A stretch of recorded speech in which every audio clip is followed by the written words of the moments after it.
buenas tardes. Somos el equipo 7. A nosotros nos tocó, como a todos, la resolución del escenario Doomsday, el reto de ciencias aplicadas de esta semana. Los integrantes soy yo, su servidor Gustavo Inurreta, y mi compañero Horacio Yan. Ok, ¿en qué consiste el reto? Miembros del Club de Astronomía del Tecnológico Monterrey acaban de publicar un artículo sobre el descubrimiento de un pequeño cometa con órbita en el mismo plano orbital de la Tierra. En este artículo se reporta que la observación se llevó a cabo justo cuando el cometa fue eclipsado por el Sol, justo al pasar por su afelio, a una distancia relativa a la Tierra en ese momento de 3.82 unidades astronómicas y en una órbita con excentricidad de 0.7. Se nos ha llamado a que encontremos si hay riesgo de impacto o no.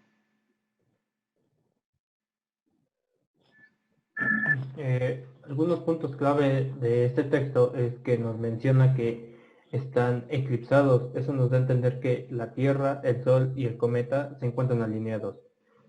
También nos dice que el cometa está a la distancia más lejana del Sol y que la distancia entre el Sol y la Tierra es una unidad astronómica y entre el cometa y la Tierra hay 3.82 unidades astronómicas.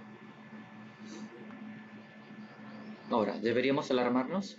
A pesar de que están en el mismo plano, las dos órbitas, aún tenemos que saber si en algún punto sus órbitas llegan a chocar. Así que para eso vamos a usar una función de GeoGebra llamada de posición radial que tenemos en GeoGebra.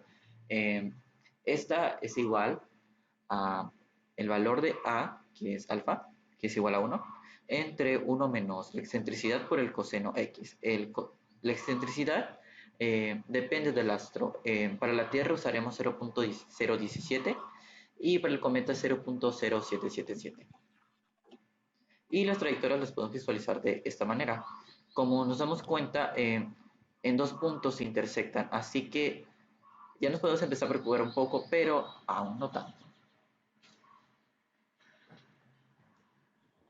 Debemos preocuparnos. En este punto no, bueno, un poquito sí porque claramente se puede observar que las dos órbitas intersectan, pero sin embargo tomemos en cuenta que no hemos registrado o no hemos usado en cuenta el tiempo, que es un factor muy importante. Entonces, para saber el tiempo necesitamos dos cosas. Uno, que es la masa del Sol, que es igual a 1.99 por 10 a la 30 kilogramos, y la constante gravitacional, que es 6.67 por 10 a la menos 11 newtons por metros cuadrados sobre kilogramo. La fórmula del periodo orbital es periodo igual a 2 por pi por radio a la 3 medios, todo eso dividido por la raíz cuadrada de la constante gravitacional por la masa del Sol. Cabe destacar que el radio es igual al semieje mayor a. Ahora se preguntarán cómo vamos a calcular esa distancia. Bueno, hay que primero plantearnos por medio de ese dibujo, ya con todos los datos recopilados hasta ahora, cómo vamos a resolver el problema. Bueno, hay que acordarnos que la distancia entre el cometa y la Tierra es de 3.82 unidades astronómicas y pues entre la Tierra y el Sol una unidad astronómica. Así que para saber la distancia entre el Sol y el cometa es solamente una sencilla resta, sería 2.82 unidades astronómicas. Sin embargo, tenemos ahora que plantear dónde entra A y C en todo esto. Bueno, pues recordemos que el Sol es uno de los focos de la elipse del cometa. Así que sabemos que si dividimos el elipse en una mitad, la distancia entre ese punto medio y el Sol va a ser igual a la distancia focal, o sea, la distancia C. Y la distancia entre la estrella y ese punto medio sería el eje mayor, el que nos interesa, o sea, el valor de A. Y pues por medio de usando la ecuación de la excentricidad que dice que C entre A es igual a E y nosotros sabiendo el valor de E, podemos despejar diciendo que C es igual a AE, o sea, la multiplicación de A por excentricidad.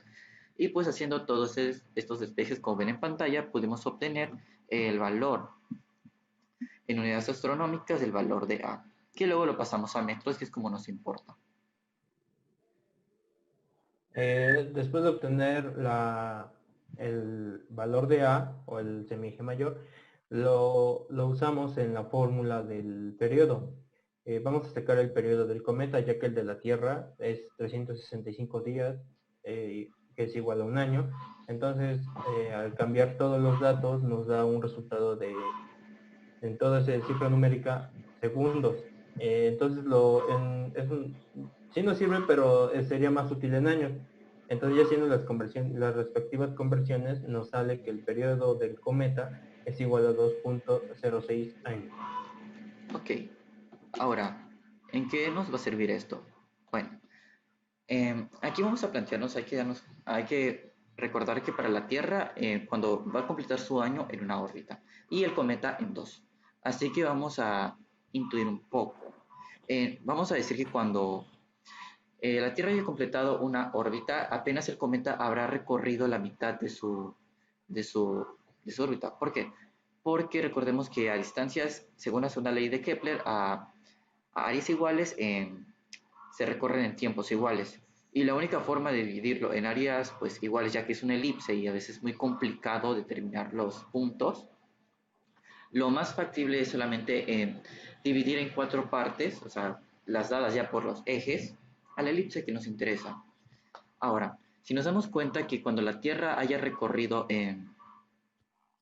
un, cuando haya recorrido 9 meses, cuando ya esté cerca de los 9 meses, vamos a intuir que el cometa apenas va a estar a la mitad de su segundo cuarto. Vamos a decir intuir porque realmente no tenemos ahorita mismo los instrumentos de medición. O sea, como hemos dicho, calcular el perímetro y el área de un elipse llega a ser muy, pero muy complejo. Así que, pues, por mi intuición nos damos cuenta que en la primera vuelta no golpea. Y recordemos que como es por uno, yo avanzo dos, tú avanzas dos, una vez que hayan pasado 2 años, todo volverá a su normalidad, por lo cual la Tierra hará lo mismo, el cometa hará lo mismo y así sucesivamente. Así que no hay problema de choque siendo 2.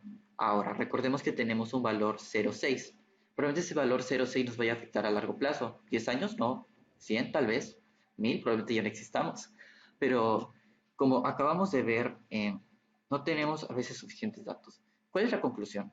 Bueno, a pesar de que pudimos intuir que no va a ocurrir una catástrofe como tal, tenemos que tener en claro que hay muchos datos en el universo que nos permiten hacer cálculos más precisos. Por ejemplo, la fuerza de atracción de la Tierra, que puede generar sobre el cometa cuando ya está próximo, incluso cuando está algo más lejano de lo que pensamos.